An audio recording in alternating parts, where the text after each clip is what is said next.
Preemptive and non-preemptive scheduling. Now let's look the preemptive and non-preemptive scheduling. तो non preemptive और non preemptive scheduling को समझने के लिए सबसे पहले CPU scheduling decision may take place under the following four circumstances. हम देखेंगे कि ये circumstances क्या हैं और CPU scheduling decision बेसिकली क्या चीज़ है. तो ये फोर सर्कमस्टेंसेस क्या हैं. तो लेट्स सी के CPU स्केजुलिंग कैसे होती है और किन सर्कमस्टेंसेस के अंदर ये CPU स्केजुलिंग होती है. तो इसको समझने के लिए हमें सबसे पहले कॉन्सेप्ट ऑफ प्रीएम्प्टिव और नॉन प्रीएम्प्टिव जो है वो first one, when a process switches from running state to the waiting state, for example as a result of an IO request.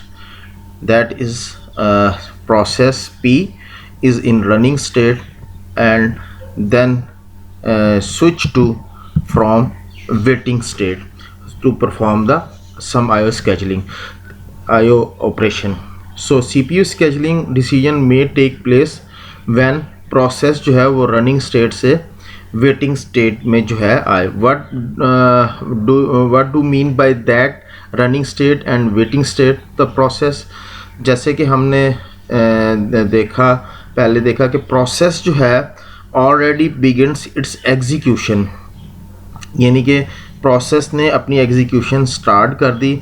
Process already जो है उसने CPU होल्ड किया हुआ था, दैट इज CPU सपोज, और CPU उसने hold किया हुआ था एट दैट टाइम जो है वो प्रोसेस हम कहेंगे that is running state. So process is in running state. So running state में था. तो वेटिंग स्टेट क्या है जी. वेटिंग स्टेट प्रोसेस जो है उसको अपना जो है और एग्जीक्यूशन कंप्लीट करने के लिए need some IO operation, input और ऑपरेशन की ज़रूरत पड़ी. सो दैट टाइम हम कहेंगे जी कि प्रोसेस जो है वो इन वेटिंग स्टेट है. सो दैट टाइम यानी कि ये टाइम जो कि वो वेटिंग स्टेट में स्पेंड कर रहा है process, it's mean it is not you making a use of CPU. वो CPU को यूटिलाइज नहीं कर रहा. सो हमने जो है हम प्रोसेस जो कि वेटिंग स्टेट में है तो उसको जो कि CPU जो है दैट्स इट आइडल. सो हमें डिसीजन करनी पड़ेगी when process switch from running state to waiting state. तो CPU स्केजुलिंग डिसीजन जो है उस टाइम में take place. So CPU scheduling जो है पहली कंडीशन कब होगी CPU स्केजुलिंग की, जब प्रोसेस जो है वो रनिंग स्टेट से वेटिंग स्टेट की तरफ मूव होगा. So that is first circumstances जिसको हम अभी जो है जिसके बारे में हम स्टडी कर रहे थे. तो सेकंड जो है अगर हम देखा जाए, when a process switch from running state to ready state, for example when interrupt occur. जैसे कि हमें पता है कि रनिंग स्टेट जो है वो प्रोसेस जो है वो CPU को यूटिलाइज कर रहा है और CPU is under the execution.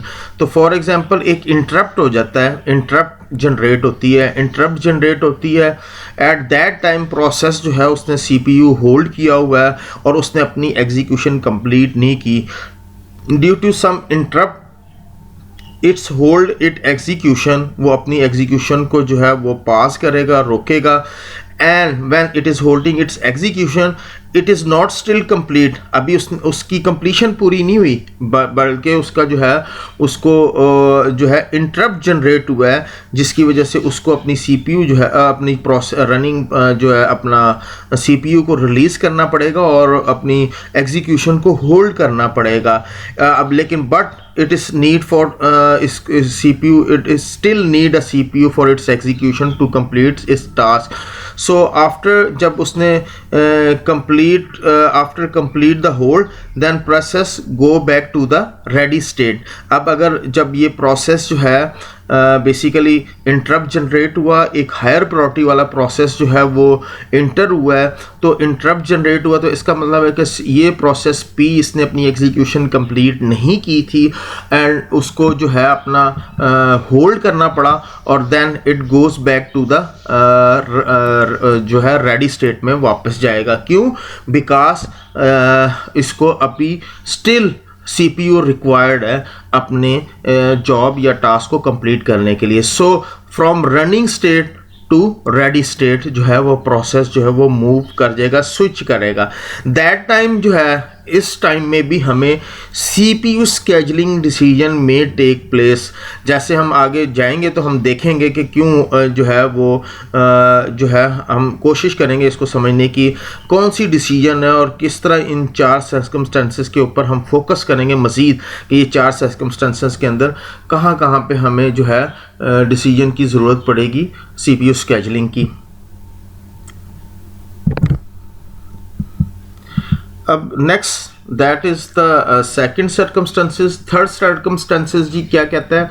Third circumstances ये है कि when a process switch from waiting state to the ready state, it's mean के प्रोसेस जो है P in a waiting state और उसको जो है आईओ ऑपरेशन जो है वो कंप्लीट होने के बाद एट द कंप्लीशन, जब वो वेटिंग स्टेट में आया तो उस टाइम आईओ डिवाइसेस जो हैं that are busy, some other process are utilizing that input और आउटपुट डिवाइसेस। तो जैसे input output devices release process P ने उसको जो है इनपुट आउटपुट डिवाइसेस के थ्रू जो है अपना ऑपरेशन कंप्लीट किया। No that is again in a ready state, अब वो दोबारा रेडी स्टेट में चला गया। So what is waiting state? जैसे हमें पता है कि प्रोसेस जो है वो वेटिंग स्टेट में कब जाता है? जब प्रोसेस को सम आईओ रिक्वेस्ट जनरेट होती है और उसने आईओ ऑपरेशन परफॉर्म करने होते हैं तो then it goes into the ready waiting state. जैसे कि हम डिस्कस चुकेंगे CPU, हमने देखा था कि CPU एंड आईओ बरस जो है उसमें आईओ रिक्वेस्ट जो है वो कंप्लीट होती है जब उसकी एग्जीक्यूशन स्टार्ट होता है, तो उसको आईओ और इनपुट और आउटपुट ऑपरेशन की ज़रूरत पड़ती रहती है प्रोसेस को थ्रू आउट इसकी एग्जीक्यूशन। सो क्या होता है कि प्रोसेस जो है वो अपनी इनपुट और आउटपुट ऑपरेशन परफॉर्म करने के बाद अगेन वो रेडी स्टेट में जाता है और रेडी स्टेट में जब है वो वेट करता है कि उसको दोबारा जो है अपनी एग्जीक्यूशन को कंटिन्यू कर सके। So there is an other circumstances जिसमें इस सर्कमस्टेंसेस में भी CPU स्केजुलिंग डिसीजन जो है वो टेक प्लेस होगा, यानी कि this are the third circumstances. No finally अब हम देखते हैं कि जो आखिरी सर्कमस्टेंसेस है, when process terminates, it's mean के process P is executing and that is very straightforward circumstances. हम इसको बड़े आसानी से समझ सकते हैं कि प्रोसेस जो है हैज़ टर्मिनेट, जो CPU जो है उसको असाइन किया गया था और उसने अपना टास्क कंप्लीट कर लिया। The CPU is assign to an other process, अब प्रोसेस जो है उसको असाइन किसी और प्रोसेस को असाइन किया जाएगा। सो प्रोसेस P जो है that is running and it has going to terminate, जो है ये जो है टर्मिनेट होने जा रहा है, तो इट्स मीन कि इसकी प्रोसेस एग्जीक्यूशन जो है वो कंप्लीट होगी। तो that is an other circumstances CPU scheduling take place। so CPU scheduling जो है वो इन circumstances के अंदर होगी। तो what is CPU scheduling decision that we talking about in 4 circumstances के अंदर हम डिसीजन कर रहे हैं, तो हम देखते हैं। so हम ये कह सकते हैं कि for situation 1 and 4 there is no choice in terms of scheduling a new process. If one exists in the ready queue must be selected for the execution. There is a choice for however for a situation 2 and 3। तो हम कोशिश करते हैं इसको समझने की कि what is mean by that's 4 situation 1 and 4। जो situation है there is no choice in terms of scheduling, situation 1 and 4 यहाँ पे कोई चॉइस ही नहीं है स्केजुलिंग के अलावा। क्यों? इसका क्या मतलब है तो क्लोजली हम देखते हैं इस पॉइंट को कि ये सिचुएशन क्या कहते हैं। तो सिचुएशन 1 जो है वो ये कह रहा है कि one process switching from running state to running state to waiting state, इस मीन के प्रोसेस रन कर रहा था और वो कहाँ पे आ गया, वेटिंग स्टेज में। क्यों, किस वजह से, to perform some IO operation, जो कि उसको ज़रूरत है अपनी एग्जीक्यूशन को कंप्लीट करने के लिए। तो ये that is the first point. जैसे कि प्रीवियस जो हमने सीपीएस स्केजुलिंग का लेक्चर स्टडी किया था जिसमें हमने बेसिक कॉन्सेप्ट देखा था कि हमें स्केजुलिंग की ज़रूरत क्यों पड़ती है। जब प्रोसेस जो है वो is waiting for IO operation, हम चाहते हैं कि सीपीयू जो है वो आइडल ना रहे, वो फारिग ना रहे, फ्री ना रहे। तो हम चाहते हैं कि ये सीपीयू जो है वो यूटिलाइज कर सकें कुछ और प्रोसेस एट दैट टाइम, क्योंकि हम सीपीयू की यूटिलाइजेशन को मैक्सिमम करना चाहते हैं। सो दैट इज़ वाई जब प्रोसेस जो है वो एक प्रोसेस जो है वो रनिंग स्टेट से वेटिंग स्टेट में जाता है तो हम ये मेक श्योर करना पड़ता है कि दूसरा प्रोसेस जो है वो इस सीपीयू को जो है उसको असाइन किया जाए और वो प्रोसेस जो है इस सीपीयू को यूटिलाइज कर सके। सो पॉइंट नंबर 1 में ही हम ये देख रहे हैं कि एक प्रोसेस जो है वो जब रनिंग स्टेट से वेटिंग स्टेट में जाता है तो हमें जो है वो सीपीयू जो है वो दूसरे प्रोसेस को असाइन करना पड़ता है। So we have no choice here, यहाँ हमारे पास कोई चॉइस नहीं है। पॉइंट नंबर 1 के अंदर we CPU must assign to other CPU and other process when process in waiting state. और इसी तरह अगर हम पॉइंट नंबर 4 देखें जो कि वेरी इजी टू अंडरस्टैंड है, इधर भी कोई चॉइस नहीं है। जब एक प्रोसेस जो है वो जो है टर्मिनेट हो जाता है तो टर्मिनेट हो गया, इट्स मीन उसकी एग्जीक्यूशन ख़त्म होगी और प्रोसेस जो है वो सीपीयू जो है दैट इज़ फ्री। तो सीपीयू जब फ्री हो गया तो इसका मतलब है कि इस सीपीयू को या इस प्रोसेसर को असाइन किया जाए किसी दूसरे प्रोसेस को। सो पॉइंट नंबर 4 के अंदर भी हमारे पास कोई ऑप्शन ही नहीं है, कोई चॉइस ही नहीं है। So it is very easy to understand. So in situation 1 and 4 there is no choice in term of scheduling है। So a new process must be selected for the execution, एक नया process जो है वो select किया जाएगा और that a new process if one exists in the ready queue must be selected for the execution. इसका मतलब है कि एक नया प्रोसेस इन रेडी क्यू में जो अवेलेबल होगा उसको सिलेक्ट करना पड़ेगा in term of situation 1 and 4 कि there must be given to the CPU for the execution. तो there is no choice but in there is a choice for situation 2 and 3। 2 और 3 के अंदर हमारे पास जो पॉइंट नंबर सिचुएशन नंबर 2 और 3 है, यहाँ पे हमारे पास चॉइस है। कैसे? There are choices for situation 2 and 3। तो देखते हैं, हम इसको भी क्लोजली ऑब्जर्व करते हैं और कोशिश करते हैं इसको भी समझने की कि कौन सी चॉइसेस हैं, व्हाट आर द चॉइस जिनको हम समझें। तो लेट्स सी कि पॉइंट नंबर 2 क्या कहता है कि when process switches from running state to ready state, for example when interrupt occur, that is point number 2। अगर आप क्लोजली इसको देखें पॉइंट को, process did not go to waiting state में नहीं जा रहा प्रोसेस और ना ही इसकी एग्जीक्यूशन कंप्लीट हो रही है। क्या मतलब है इसका? It is not in A waiting state और नॉट ए टर्मिनेटेड स्टेट, यानी इट्स मीन जो पॉइंट 1 और 4 के अंदर सिचुएशन थी वो यहाँ पे नहीं है। तो व्हाट हैपन, बेसिकली एक इंटरप्ट जनरेट हुआ है, तो प्रोसेस रनिंग में था और उसको अपना सीपीयू को hold, it was in hold of CPU, उसने सीपीयू होल्ड किया था व्हाइल इट इज़ रनिंग, यानी कि सीपीयू उसके पास था। लेकिन सम जो है कुछ इंटरप्ट की वजह से उसको अपनी एग्जीक्यूशन को होल्ड करनी पड़ी, रोकना पड़ा और it did not go into waiting state, बल्कि डायरेक्टली वो कौन सी स्टेट में आ गया? रेडी स्टेट में।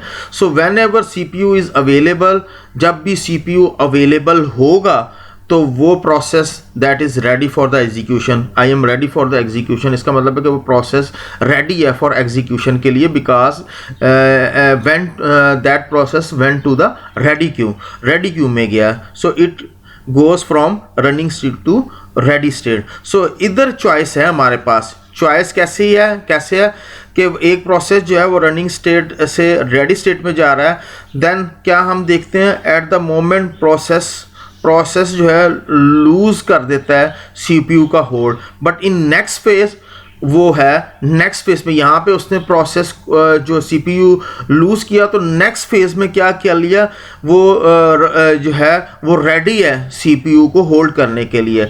तो यहाँ पे ये सिचुएशन हो सकती है, same process which is executing will be given to the CPU, यानी कि दोबारा हो सकता है कि सीपीयू उसी प्रोसेस को असाइन कर दिया जाए, और some other process given to the CPU, और मे भी हो सकता है कि इस रेडी क्यू के अंदर और भी प्रोसेस हैं जिनको प्रोसेस जो है वो सीपीयू जो है वो असाइन कर दिया जाए। So there is a choice जिसके बारे में हम बात कर रहे हैं कि इवन प्रोसेस जो है वो प्रोसेस ने अपनी एग्जीक्यूशन कंप्लीट नहीं की और वो रेडी स्टेट में चला गया है ड्यू टू सम इंटरप्ट जो है वो उसकी वजह से, लेकिन सीपीयू अवेलेबल जब भी दोबारा अवेलेबल होगा हो सकता है सीपीयू जो है उसी सेम प्रोसेस को असाइन कर दिया जाए और मे बी दूसरे प्रोसेस को असाइन कर दिया जाए। So that is the choice जो कि इस सिचुएशन के अंदर लाइज करती है, जो कि हम अभी बात कर रहे हैं सिचुएशन 2 और 3। ये तो था पॉइंट 2। लेट्स से कि अब हम पॉइंट नंबर 3 को अगर देखें तो पॉइंट नंबर 3 हमें क्या कहता है।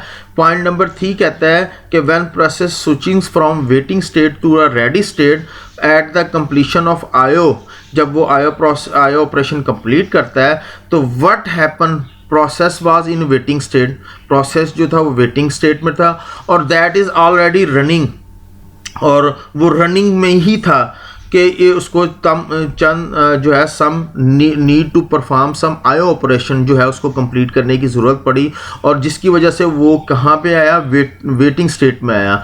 सो जब आईओ ऑपरेशन कंप्लीट हो गए तो प्रोसेस जो है that come back from waiting state to ready state, waiting state से कहाँ पे चला गया, रेडी स्टेट में चला गया जब आईओ ऑपरेशन कंप्लीट हो गया। It's mean now it's ready for the execution, अब वो रेडी है जी कि वो उसकी एग्जीक्यूशन। इवन इस टाइम पे भी हमारे पास चॉइस है, इधर कि सीपीयू जो है वो उसी प्रोसेस को दे दिया जाए या हो सकता है कि किसी दूसरे प्रोसेस को जो है वो सीपीयू असाइन कर दिया जाए। So we have choice in this situation, यहाँ पे भी हमारे पास चॉइस है सिचुएशन। सो ये वो सर्कमस्टेंसेस हैं ये जिनके बारे में हम बात कर रहे थे कि when CPU scheduling decision take place. तो अभी हम जब ये सिचुएशन जो है जिनको हमने अंडरस्टैंड किया, अब हम इस पोजीशन पे है कि हम प्रीएम्प्टिव और नॉन प्रीएम्प्टिव स्केजुलिंग के बारे में देख सकें। So when scheduling take place only under the circumstances 1 and 4, we say that scheduling scheme is non-preemptive or cooperative, otherwise it is preemptive। तो अब हम इस सेंटेंस को देखते हैं और समझने की कोशिश करते हैं कि ये सेंटेंस क्या कह रहा है। तो सेंटेंस जो है when scheduling take place under circumstances 1 and 4, तो हम कहेंगे कि we say that the scheduling scheme is non-preemptive or preemptive। क्यों, वाई इज़ दैट, सीपीयू जो है वो दूसरे किसी प्रोसेस को असाइन किया जाएगा व्हेन प्रोसेस हैज़ टर्मिनेट और गोज़ इनटू वेटिंग स्टेट, जो कि हमने सिचुएशन 1 and 4 के अंदर देखा कि जब प्रोसेस जो है इन रनिंग स्टेट में था, सीपीयू जो है never taken away from that process, यानी कि प्रोसेस 1 and 4 के अंदर जो है हम देख रहे हैं कि सीपीयू जो है उन प्रोसेस से जो है लिया नहीं जाता और किसी दूसरे प्रोसेस को असाइन नहीं किया जाता। प्रोसेस इज़ रनिंग और उसको इट विल नेवर डिस्टर्ब, और उसको डिस्टर्ब भी नहीं किया जा रहा। क्योंकि it will allow to complete its execution, उसको अलाउ किया गया है कि वो अपनी एग्जीक्यूशन कंप्लीट करे। सो ये जो दो सिचुएशन है कि व्हेन जब प्रोसेस टर्मिनेट होता है या वो वेटिंग स्टेट में जाता है, तो then CPU is given to ना अनदर प्रोसेस। तो इस स्कीम को हम कहेंगे नॉन प्रीएम्प्टिव, यानी कि प्रोसेस को आपने अलाउ किया है कि वो एग्जीक्यूट होता रहे और वो अपनी एग्जीक्यूशन कंप्लीट कर ले और उससे CPU जो है लिया नहीं जाता और किसी दूसरे प्रोसेस को असाइन नहीं किया जाता। तो let the process to complete its execution और to complete its task, so that is non preemptive और कोऑपरेटिव स्केजुलिंग हम इसको कहेंगे कि ये नॉन प्रीएम्प्टिव है। लेकिन सिचुएशन जो हमारे पास 2 और 3 थी, जो कि हमने 2 और 3 को देखा, तो वो हम इसको प्रीएम्प्टिव कहेंगे, प्रीएम्प्टिव स्केजुलिंग कहेंगे। सिचुएशन 2 और 3 जो है दैट इज प्रीएम्प्टिव। क्यों, किस वजह से हम इसको प्रीएम्प्टिव कह रहे हैं? हमने देखा कि प्रोसेस जो है still in running state, process जो है वो रन कर रहा था और ready to be executed, so CPU can be given to the same other process और given to the other process. हमने देखा कि रेडी स्टेट में जब प्रोसेस आता है तो या तो प्रोसेस CPU जो है वो सेम उसी प्रोसेस को दिया जाता है, या हो सकता है कि CPU किसी दूसरे प्रोसेस को असाइन कर दिया जाए। लेकिन हमने देखा CPU is taken away from process while it is still running, यानी कि प्रोसेस रन कर रहा था और हमने उससे प्रोसेसर या CPU लेके किसी दूसरे प्रोसेस को असाइन किया। तो 2 पॉइंट जो है, process is running state not in a waiting state, तो not in a waiting state. तो और उसने अपना जो है टास्क भी कंप्लीट नहीं किया, it was still in running state है, और वो रनिंग स्टेट और जो है और उसके बाद जो है वो कहाँ पे जाता है, रेडी स्टेट में जाता है। And why, because due to some interrupt, जो है किसी इंटरप्ट की वजह से जो है प्रोसेस जो है वो अपना स्टेट चेंज कर रहा है। Process is still running and still running due to interrupt is generated and went to the ready state, और ready state में या ready queue में वो चला जाता है। तो इस पॉइंट पे जो है CPU could be given to some other process, जैसे कि हमने देखा भी था कि प्रोसेस जो है अभी रनिंग स्टेट में और रनिंग स्टेट से वो रेडी क्यू स्टेट में आ गया, अभी उसने अपनी एग्जीक्यूशन कंप्लीट भी नहीं की, और मे भी हो सकता है कि इस क्यू में से CPU जो है उसी प्रोसेस को मे बी और दूसरे प्रोसेस जो कि अवेलेबल हैं रेडी क्यू के अंदर उनको दिया जा सकता है। So that we call it preemptive scheduling. इसको हम क्या कहेंगे, प्रीएम्प्टिव स्केजुलिंग कहेंगे। Because it has completed, CPU is taken away from it, यानी कि प्रोसेस जो है उसने अपनी एग्जीक्यूशन कंप्लीट नहीं की थी और उससे हमने CPU ले लिया। So that is pre-emptive. इस तरह हम पॉइंट नंबर अगर 3 को भी देखें, पॉइंट नंबर 3 जो है उसमें अगर हम देखें कि प्रोसेस जो था वेटिंग स्टेट में था और वेटिंग स्टेट से जो है वो जो है रेडी स्टेट में आया, it is ready to be executed. और लेकिन ये ज़हन में रखिएगा बात, जो कि याद रखना कि ये प्रोसेस भी इन रनिंग स्टेट में था, रनिंग में था। कैसे रनिंग में था, CPU उसने होल्ड किया हुआ था। CPU जब वो रनिंग में था तो उसको जो है कुछ IO ऑपरेशन परफॉर्म करने की ज़रूरत पड़ी।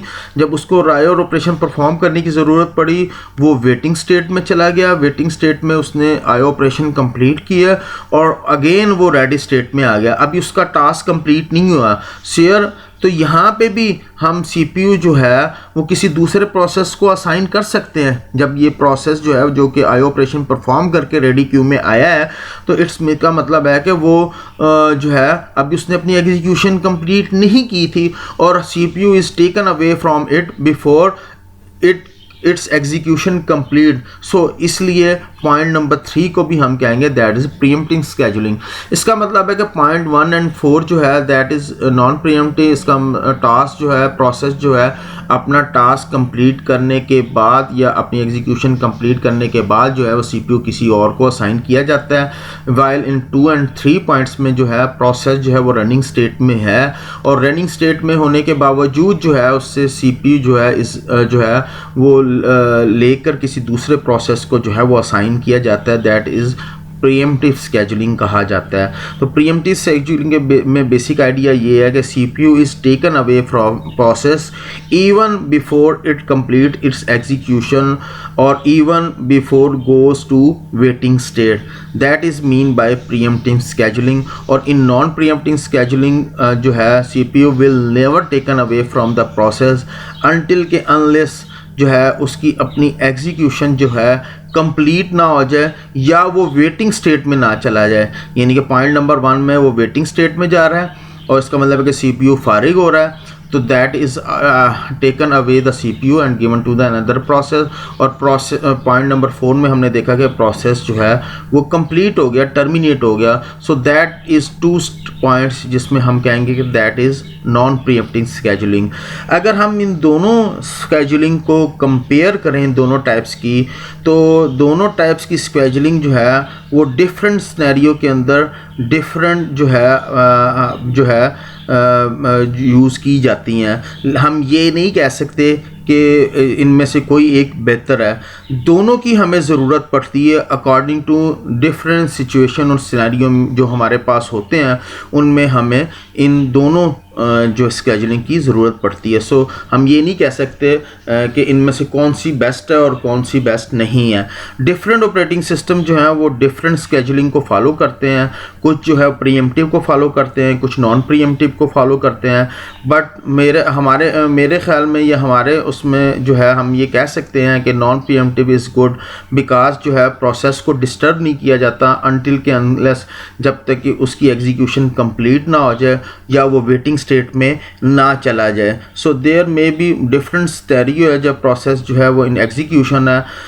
हो सकता है कि हायर प्रायोरिटी वाला प्रोसेस आ जाए, एग्जीक्यूशन चाहिए, एट दैट टाइम जो है हमें स्टॉप करनी पड़ेगी जो कि करंट प्रोसेस जो है एग्जीक्यूट हो रहा है, तो हमें प्रोसेसर जो है सीपीयू जो है उस हायर प्रायोरिटी वाले प्रोसेस को देना पड़ता है या देते हैं। सो दैट टाइम जो है हमें प्रीएम्प्टिव स्केजुलिंग रिक्वायर्ड होती है।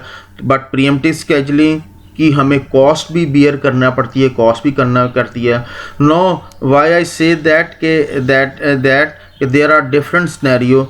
जो हम एक एग्जांपल लेते हैं जिसमें हम देखते हैं, सपोज शेयर मेमोरी रीजन है हमारे पास, जैसे कि हम प्रीवियस स्टडी भी कर चुके हैं शेयर्ड मेमोरी को। शेयर्ड मेमोरी रीजन में 2 डिफरेंट प्रोसेस जो हैं वो उनकी एक्सेस है और डिफरेंट प्रोसेस जो हैं वो शेयर्ड मेमोरी में रीड और राइट कर सकते हैं।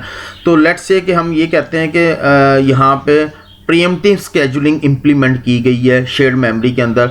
वह एक प्रोसेस जो है वो उसमें कुछ चीज़ राइट कर रहा है शेयर्ड मेमोरी के अंदर, और दूसरा प्रोसेस जो है वो आता है और वो उसमें से जो फर्स्ट प्रोसेस जो है उसकी प्रीएम्प्टिव होने की वजह से फर्स्ट प्रोसेस जो है वो हॉल्ट कर दिया जाता है और सीपीयू जो है वो दूसरे प्रोसेस को असाइन कर दिया जाता है, यानी कि सेकंड प्रोसेस। और सेकंड प्रोसेस जिसको सीपीयू असाइन किया गया है वो रीडिंग करना शुरू कर देता है शेयर्ड मेमोरी से।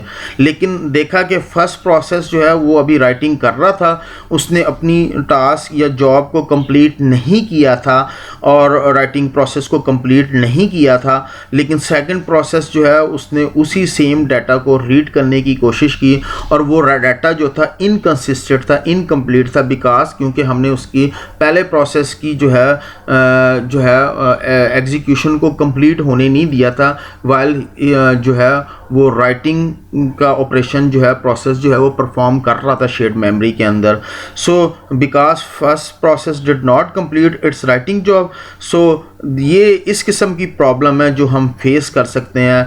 जैसे कि मैंने पहले कहा कि हम ये नहीं कह सकते कि कौन सी जो है वो बेटर है स्केजुलिंग, हमें दोनों टाइप्स की स्केजुलिंग के ऊपर डिपेंड करना पड़ता है और जो कि हमारे मुख्तलिफ जो हमारे पास सिचुएशन या सिनेरियो क्रिएट होती हैं।